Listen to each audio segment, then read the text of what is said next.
Back to 1776 or bust. I'm going to do a quick response video. I was tagged by Bizza Rizza Jizza for 6 questions about prepping, and I have my little cheat guide here so that I didn't forget anything. But the first question he asked was, or it was asked in this little video response, was, do you consider yourself a prepper or a survivalist? It's a good question. I'd like to believe I am a prepper. I do have stuff, supplies, things like that here at my house. Do I think I have enough to survive the apocalypse? No, I don't. That's one thing I'd like to work on a little bit more. I don't think I'm much of a survivalist because I couldn't tell if one berry is going to kill you or if the other berry is going to give you the poops and the other berry is going to keep you alive. I couldn't tell you that. So I would not consider myself a survivalist. I have some survivalist skills, because I was a medic and stuff. I think if something was to happen outside, I could definitely, hopefully treat whatever it was. But yeah, I think I'm more of a prepper than a survivalist because I have preparations at my house more than outside in the woods. When did I start prepping, or was I always a prepper from the beginning, so to speak? I would say that I started prepping when my kids were born. The reason being was because, once you have the kids, you start planning a little bit better for them. Not so much for their futures, but also just in case there is a situation that arises where you would need to get in a car, drive somewhere, do something, beat it out of town, whatever it was. When we lived in Florida, we lived in a more urban area, so there was always that plan. If something was to happen, what would we do? Where would we go? And we still have sort of that plan now, but we live in a more rural area in New York. So we don't have many neighbors. We don't have that many people around us that would necessarily pose a threat. So I guess that's a good thing. But I would think that when my kids were born, that's when I really started thinking about being prepared for all sorts of, situations. And honestly, when I became a fireman, it helped too, because you start seeing things in a bigger perspective. So I think both of those really are, how I'd answer that question. The third question was, what is my favorite book, film, and TV show? My favorite book is a book called The Old Man and the Sea by Ernest Hemingway. Love the book, love the whole meaning behind it, this idea of not being lucky in life at all. And just the struggle of life, so to speak. And it was really a really good book. I really enjoyed reading that. The favorite film is, and this might sound kind of cheesy, but my favorite film was Captain America, Winter Soldier. Hey, I can put that right over my head. Maybe I should do the video like this. But I really enjoyed that movie. I thought it was a great movie. I just loved the idea of, somebody who is so concrete in their beliefs that they're willing to sacrifice, to keep those beliefs without anybody interfering with that. There's just something really pure about that message I like, and I wish more people would follow that, believe me. But I really like that movie. I like the idea that you're dedicated to people, you see them for what they are, what they were, and you try to help them back to that. And on top of that, when somebody tries to question your concrete beliefs, you stick by those beliefs no matter what also. So I really like that. And maybe I'm looking too deep in the movie, but that's what I got. So Captain America, Winter Soldier, great movie. Favorite TV show?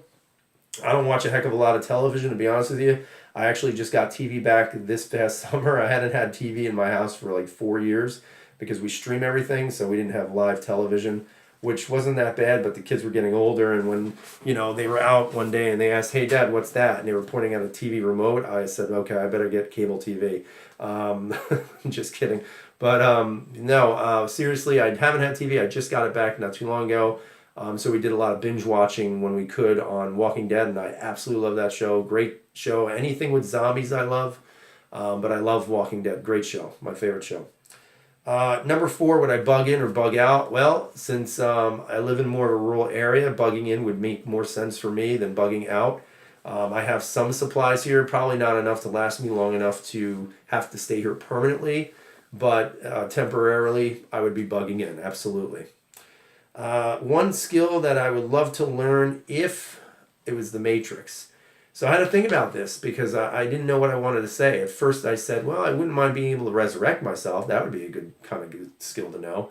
And then I started saying, well, I'd also like to shit gold because I think that would be a great skill. I mean, think about it. Every time you take a poop, you got a gold bar coming out of there.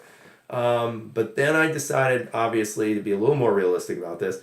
If I could have one skill or learn one skill Matrix style, I'd want to learn how to fly an Apache attack helicopter. Love those helicopters, want to fly one. If any of you are watching this video and you own one and you want to take somebody out for a ride, I volunteer. But yeah, I absolutely love those choppers, and I would definitely love to fly one, and would love that skill. Last one, 5 items that I would take if the SHTF situation was right at my front door. Item number 1, the trusty shotgun. That's right, the 590. Would take it with me, and with the new FDE Magpul stock. But yeah, I would definitely take the 590 with me. It's a shotgun. I think it's like the all-purpose utility vehicle of firearms, so the shotgun would go with me. The second thing I would do is take as much ammo as I possibly could fit in my truck for my shotgun. I hope that counts as one as opposed to 500,000, but I would definitely take as much ammo as I could for the shotty. I would take one 15-gallon water jug. You can get those like for about $50, $60 online. I would take one of those and just try to capture as much rainwater as possible from wherever we were going. And even if it was kind of like stale water or dirty water or whatever, I would also want to take with me 1 pound bag of hydrochloride or calcium hydrochloride. And that basically purifies 10,000 gallons of water, which would be enough to let you drink for about 7 years. So that's another item I would take. And my last item would be a really, really good pair of all-season boots. Something you can wear in the wintertime, something in the spring and the fall. Obviously something waterproof. It doesn't have to necessarily be insulated, but definitely with at least some Gore-Tex in there. But yeah, definitely those. So hopefully I answered those questions great, and I'm hoping I'm not going to sneeze. Again, I'm still recovering from my little sickness there. But I'm going to tag 2 people now. I'm going to tag Big Johnson, and I'm going to tag Kotaboy 32. So let's see what you guys have to say. And as always, I hope you guys are going to have a great night watching that debate. Make sure you watch it. Oh, and also, by the way, I do have 200 subscribers. Woohoo! So I will be doing the 200 subscriber giveaway after this video. So stay tuned for that if you entered. And hopefully your name will get called and you'll get a free holster from me. So as always, I hope you guys are having a great night. Watch that debate. And as always, freedom is never free.